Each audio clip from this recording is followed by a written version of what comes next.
This is a project I really wanted to work on for a while now, to provide newer players in the game the skill set to succeed against builds that may seem impossible to go up against, in the hopes to retain these newer players without them resorting to simply uninstalling the game. Now, I've seen Embark is making videos similar to this named the Finals Academy, which is a really awesome step in the right direction, and this series will be an extension of that, to give new as well as some older players that are unaware the skill set to succeed. So in today's video, we're going to go over how to counter the infamous sword dash combo with every class. This can also be applied to just dash in general, being that it is a common sore point amongst a lot of players. Also, I wanted to provide a little disclaimer. The gameplay you're going to see in the background is not going to be against just sword dash players, but mostly lights utilizing dash. As frustrating as it is to go up against, the sword dash build is not as common as most think, when compared to the lights utilizing the M11 or throwing knives dash build. So, before we get into that, if this video helped you out in some way, shape, or form, please smash that like button. It's a small button for you, but makes a huge impact on this channel.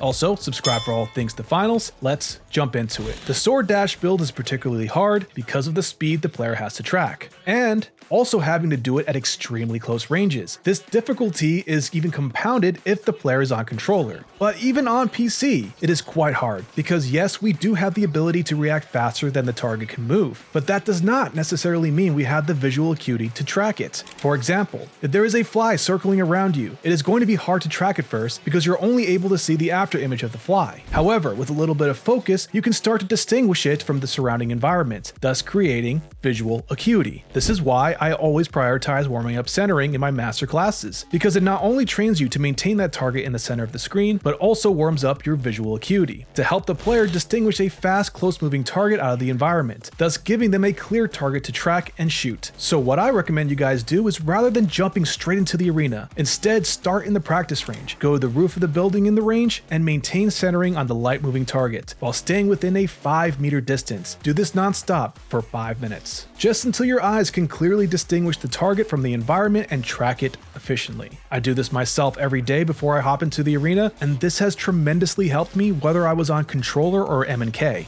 What this will do is help you combat sword dash users effectively without feeling disorientated in the process. This goes without saying though, the better your mechanical skill gets, the more effective your ability to track will become. The next very important factor you have to take into consideration is your resolution.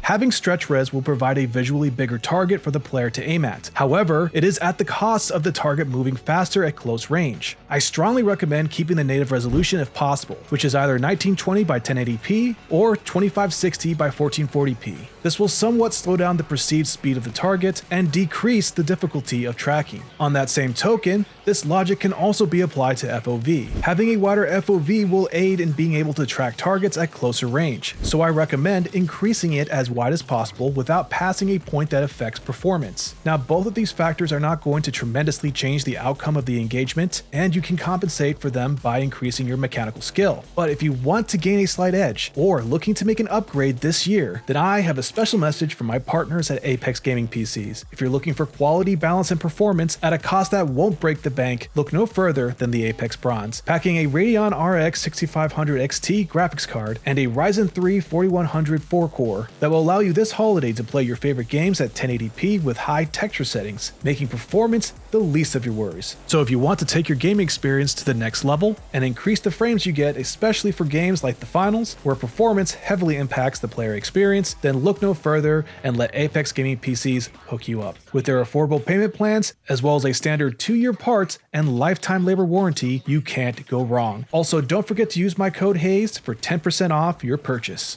Now, let's get back to the type of weapons I recommend, which are high burst damage weapons that have accurate hipfire and or maneuverability. This is because the player only has around half a second to react. So weapons such as the Model 1887, the SH-1216, SH-1900, M26 Matter, the FAMAS, Sledgehammer, and Spear are all quite effective options. I also want to give an honorable mention to the Flamethrower because while it may not be able to provide that initial high burst of damage, its area of effectiveness is quite wide, along with its damage over time makes this especially lethal when engaging a sword light in a narrow space or closed off room. I want to also say that using these weapons are not mandatory. However, just be aware the lack of burst damage has to be compensated by either the build or mechanical skill of the player. Now moving on to classes, we'll start with Heavy. This class is one of the most frustrating because in order to track a light that gets up close, you have to quite literally look down to do so, being that the light model is significantly smaller, and also the Heavy being a big, slow, easy target that can easily be stunned. But the good news is there is a plethora of tools that can help you alleviate the pressure when going up against these players. So let's start with the counter specializations, first being Winch Claw. If you're able to latch onto a light, this will effectively immobilize them until they are completely dragged in,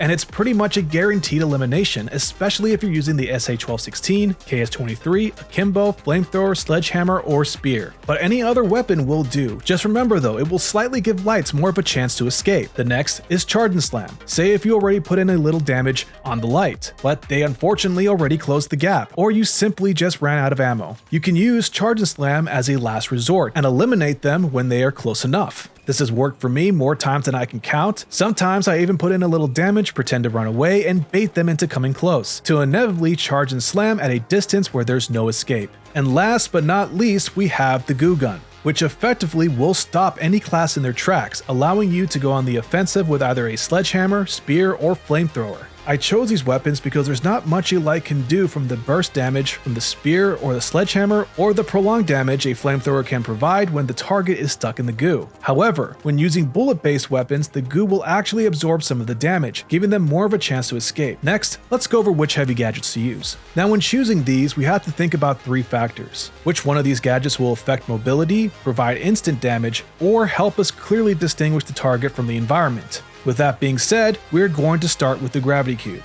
Along with its insane utility when it comes to team play, the gadget is an extremely effective counter when it comes to immobilizing a sword dash player, and if they get stuck in the radius of the cube, it'll make the light an incredibly easy target for just about any ranged weapon. Even if the light player doesn't get stuck within its radius, the fact that they have to keep their distance and play around it will give you an advantage because they cannot get close enough to land a hit. The trick to this though is to know when to use it. For me personally, I find the most effective way is to run into an enclosed space and throw it at the entrance inside of that space to hide the gravity cube so that when the target opens the door to go into the room, it'll be too late. You can even combine this with the Goo Gun or Winch Claw for further immobilization. Now, if you are in an open space, you can utilize the gravity cube as a last resort and play around it as you would the dome shield. This is extremely effective again if used properly. While some may say that the light can simply dash out of it, which is true, they indeed can, we have to remember that even if we slow them down a little bit, it can result in landing more shots and potentially remove a charge of dash that they needed to close that gap, thus leaving them in an extremely vulnerable position.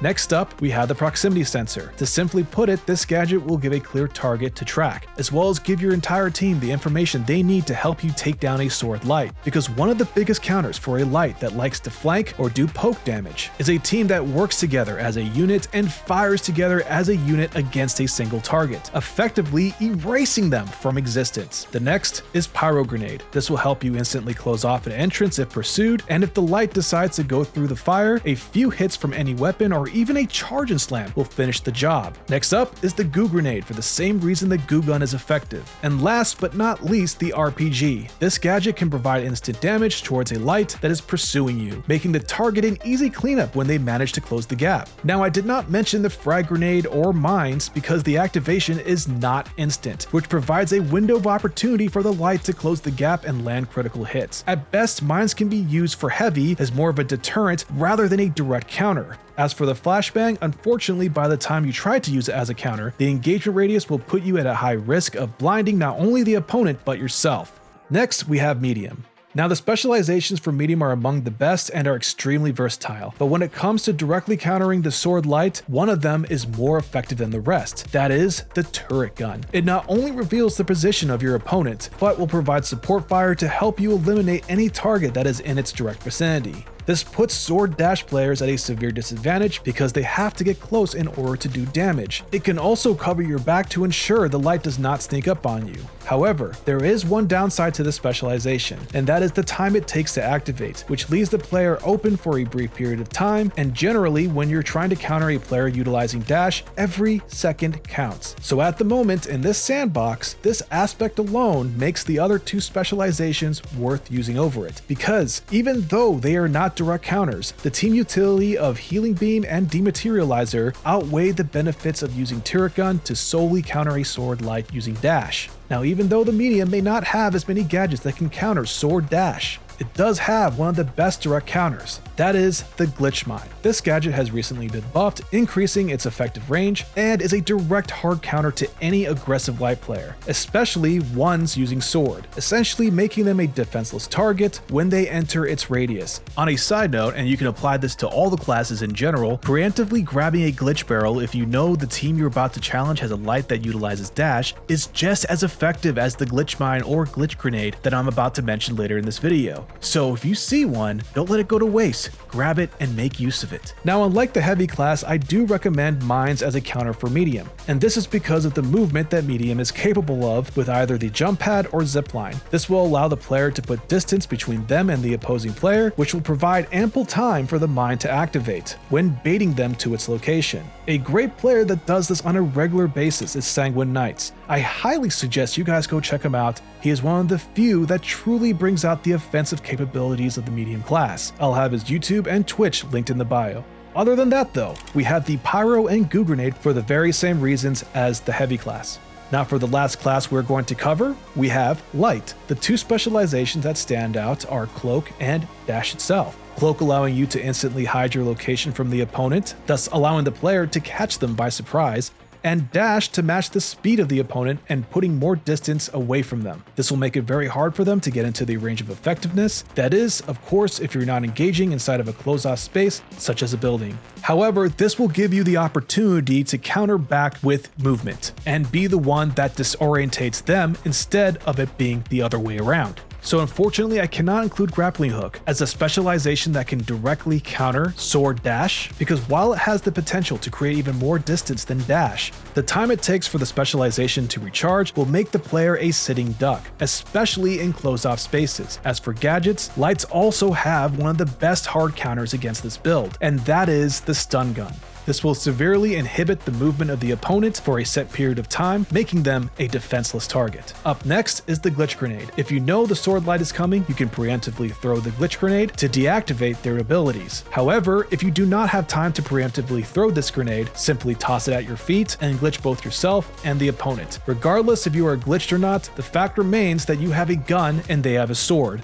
and any engagement between 5 to 10 meters without dash will leave them extremely vulnerable. Up next is the Motion Sensor Grenade, which provides the entire team with valuable information, allowing them to clearly distinguish where the light player is, even when they are cloaked after using the Vanishing Bomb. Now again, I want to emphasize the word team and stress that the best way to counter any aggressive light is to stick with your team and focus fire. Doing this will make them become less of a threat and more of an annoyance, I promise you. The player only becomes a vulnerable target when they stray away from their team, allowing dash sword wielding lights many opportunities to eliminate them.